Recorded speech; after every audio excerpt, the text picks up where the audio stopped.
red carpet of the NBC upfronts at Radio City Music Hall, where all of the stars from the new upcoming shows from NBC spoke to us about their characters and why they joined this cast. We spoke to people from the well-liked show Heroes, as well as people from new shows like Chuck, and get this, Lipstick Jungle. Take a look. This is really cool being here at Upfronts, and I'm so happy that we got picked up, so yeah. I'm just so happy. I don't think you really expect yourself to be a part of something that big, and none of us knew what a hit was, so.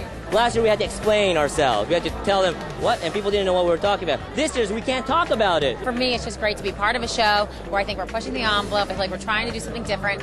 And then I got to play a cool, complicated woman. You know, a lot of the time you're just like a little piece of arm candy, so it's nice to be able to have something a little meatier. Anybody can identify with it, you know, from a teenage girl to an 80-year-old man. There's something for everybody to latch onto.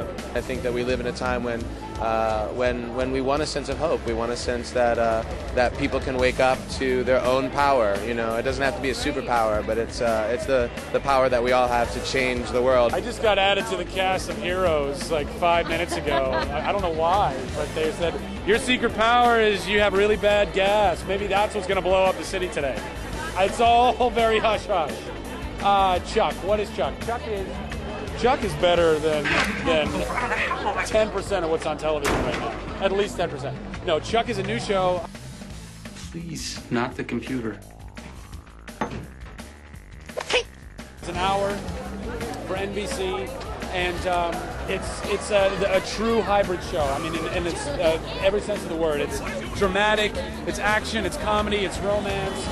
It's this big like action adventure comedy. It's a really fun ride. I think it's really unique in the look of it. McGee directed it for us, and you know, Zach's hilarious and easy on the eyes, and I think it'll be good. Jamie Summers is just a young woman who is sort of struggling to get through life, really. She's had quite a hard sort of childhood. Her mother died of cancer, and her sister then comes to live with her. She has sort of a boyfriend who isn't entirely truthful, so it's very sort of character driven. And then she has this horrific car accident, and then she sort of turned into this bionic woman. Both her legs were removed, and her arm, and her eye and ear, so they're implants. And it's sort of, you know, she has this bionic strength, and it's, you know, it also messes with her brain as well. So it's kind of like a complete sort of transformation for her. And then, you know, she doesn't really want to be bionic.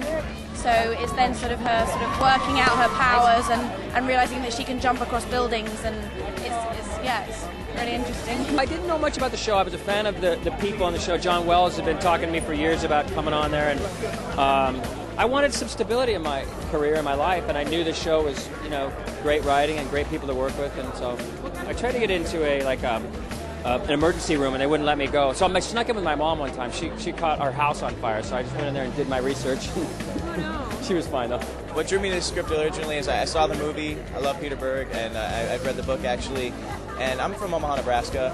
I played and then I played football down in Florida, where it's pretty big, but not as huge as it is in Texas. So all those elements kind of went into it. And then reading the character, he breaks his neck in the first episode, and he's going to be paralyzed for the rest of the season. And I said, how many actors get a chance to play a role like that? So that initially drew me to it. But once we started, it was just an amazing ride. What's in store for the next season? Have you talked to the writers? Any idea what's going on? You know, we did. We sat down with the writers where we were shooting the season finale back in March, and we just kicked a couple of ideas around. But they kind of like to give us a script last minute, let us kind of learn what we're doing last minute, and then kind of shoot it. And it has a very genuine feel, very real feel.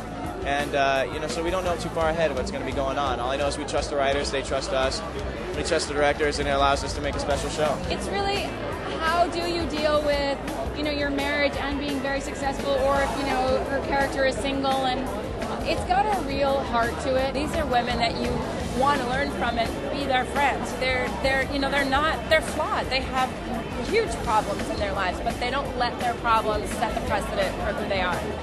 Women have something to learn from it, because we don't have to tear each other down to be successful. Yeah. And in fact, if we support each other, we can be actually more successful.